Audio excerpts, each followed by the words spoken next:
Hi everyone, welcome to Craft Addict K. I am Carla. We are trying out a new camera system and my husband is going to do the editing, so he is running the camera, and we thought what a great opportunity to take some time and show you how I store my silks and to give you a little tutorial. So we're going to start off with how I store my silks. I have purchased, this is a double-sided storage box from Loops and Threads. There's the label on it. And what I did is I put in my little skeins of floss in here. So I have some dinky dyes, some silks for you. So here's a skein you can see, and I can kind of hold it up. I put colors together. So if you can see the silks, nothing big enough to do a big long dog on, but it is big enough to do supplement in and do some silk stuff. It also has an opening on the opposite side. So this is a great way to easily see the colors of silks that I have that are in the smaller skeins. So that's one way I have my silk stored. Then I question, what do I do when I have my big hanks of silk? What do I do with those? So I found an art bin, and I think I got this at Joann Fabrics. If it's not at Joann's, you can probably find it at Michael's, but I'll bet you find it at Joann's. So this is called an art bin. It just opens on one side. It has removable dividers, so you can have dividers different ways, different sizes. As you can see, little divider slides out. You can slide it back in. But this is where I put my hanks of floss. So much bigger, I can put them down in there. And it has colors, but you can see it was filling up. So recently I thought, how else can I store floss, my silk floss? Because I was part of Silks for You, Floss of the Month, and then I did their seasonal floss. I've been collecting the silks. I haven't used them yet. I've got a long dog that's coming up that I will be using my floss for. So recently I was at my Michael's and they were having a sale on, I think these are called photo cases. And so I picked up two of these. They were normally, I think they're $40 some, but I got it for $14. And of course, if you use a coupon, you can get it for even less. And I decided to put my silks inside of each container so that I can take this container, go put it with my project, my long dog, and use it this way.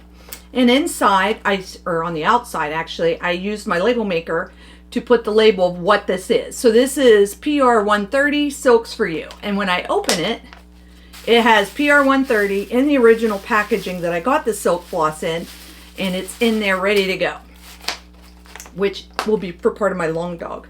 But I have them each labeled, and some of them are this was a miscellaneous grab bag that I got from Silks for You. If I'm going to order Silks for You, usually if they have a grab bag option, I go ahead and get that because look at the colors you can get. So they usually have 10 random skeins. It doesn't have a number. You don't know what colors they are, but there's something that's fun that you can play with. I know some people out there only stitch with silks. So that was my other option. So those are the three ways that I store my silks. And the handle snaps closed and you can take it and go with it. Obviously you can see I'm missing a couple in this container, and that is because it's already in my project bag with my long dog that I'll be starting with Stitching Sal Friends on Facebook. We will be starting a long dog sampler in the end of December. So for next year, we're going to be doing a stitch along together. And anybody that's doing a stitch along can join, and any long dog or any Sal that you're in can join. I'm doing Tisket a Tasket with Nancy, the Disorderly Stitcher, and we have some people in the group that are doing that stitch along. But I wanted to show you as part of the tutorial, I'll transition to that if you allow me. Sorry, the lids are a little bit cumbersome when I'm trying to videotape, but I'm hoping that I'm still in camera. But I want to show you how to turn a silk that's comes to you like this. It's tied in a couple of different places. And everybody says, I don't know how to do, some people will cut this apart. They'll cut it in different sections. Some people will unweave and just take one length of thread. I have figured out a way to turn it into a cake ball. So I can turn this into this. So when I go to stitch, I can pull out my thread and I'm just pulling it off of the cake ball. So that makes it a lot nicer to work with. As you can see, a lot neater. And I'm going to show you how I did that. And originally my plan was to do all of mine like this, but I haven't had my little handy dandy machine out to do that in a long time. So we're going to show you how to do it today. So let me put this off of the way. So what I have is what's called an Aulet Craft. Now this is a skein holder, which is this little apparatus you see over here on my left. And on the right side of my table, I think you can see, is a little handy dandy winder. You can see how it winds. So the thought process is the skein holder keeps your silks open. I've already loaded one on because this opens up like an umbrella. So you're going to take your skein, and hopefully we do this right, and you're going to feed it through. There's a loop over here on this side that helps you keep your floss straight, because that's important. It has a little groove in the top, and what I've found is if I put some paper, or in some cases it was toilet paper roll, part of a toilet paper roll, that seems to work better. Let me see if I can tear off a little bit of this to use it, to make sure that when you take it out, you have something to keep some stability in your roll. So let me get this set back in here. Oh, buggers. You know me, it wouldn't be a tutorial if we weren't goofing around doing something that we probably weren't supposed to do to begin with, right? So we did this one time at a retreat. I took this with me so that the ladies could bring their silks, and we had a silk wrapping party. And one of the ladies, oh my, did she have a mess going on. But we got it worked out. We got it worked out. There's video to prove it. I won't call her out, Gail, or anything. So bring this through. You kind of take it through that little groove that's there, right? Then the idea, you hold it a little bit to get you started. And you got to make sure I'm turning it the right way here. Give me a second to get the groove here again. Okay.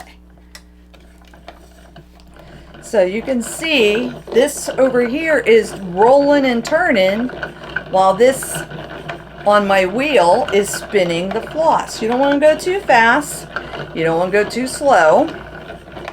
But it'll work up and down, and it'll make you a cake roll. And we're going to roll this. And that's the great thing of this little umbrella apparatus on my left, is it really keeps your floss. Kind of think about back when your grandma was crocheting and she would take that skein of yarn and wrap it around your hands, and you had to stand there while she wrapped a ball. Well, all my kids moved out of the house, and my husband isn't going to sit there and let me wrap this stuff around his hands. So this is the easiest way for me to still be able to utilize my silks, not make a mess, be able to pull it basically off the skein, or off the cake ball as we call them.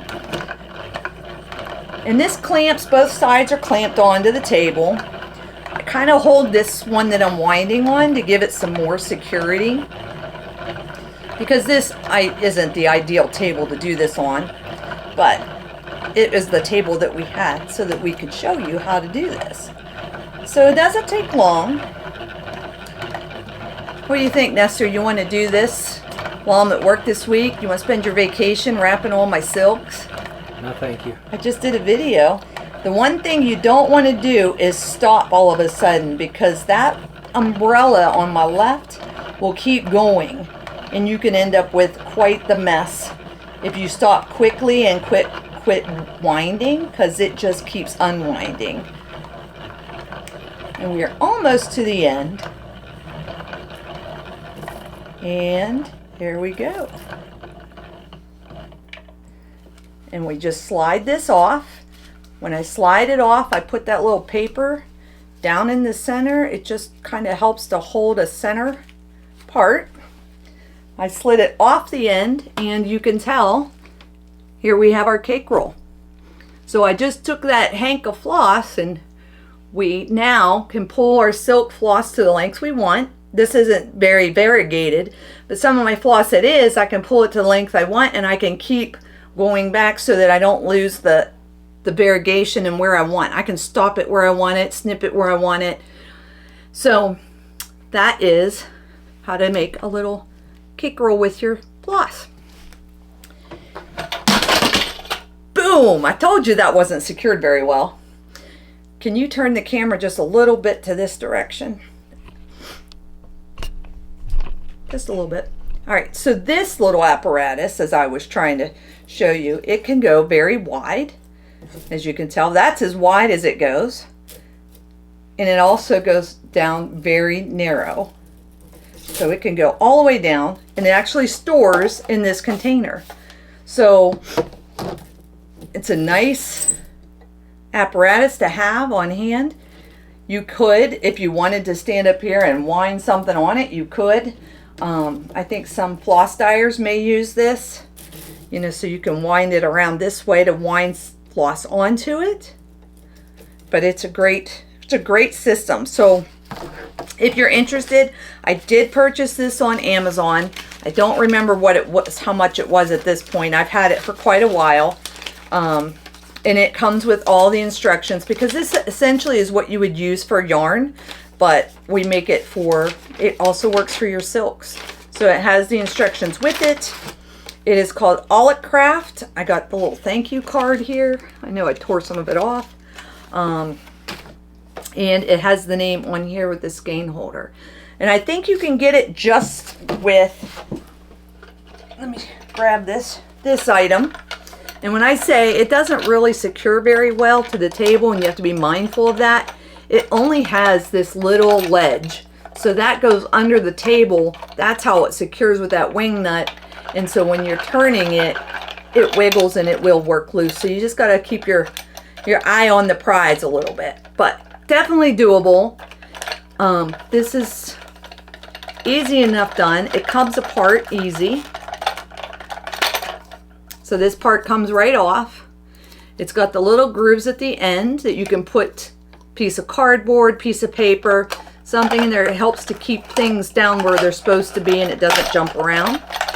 And it just is a twist and lock on top of it.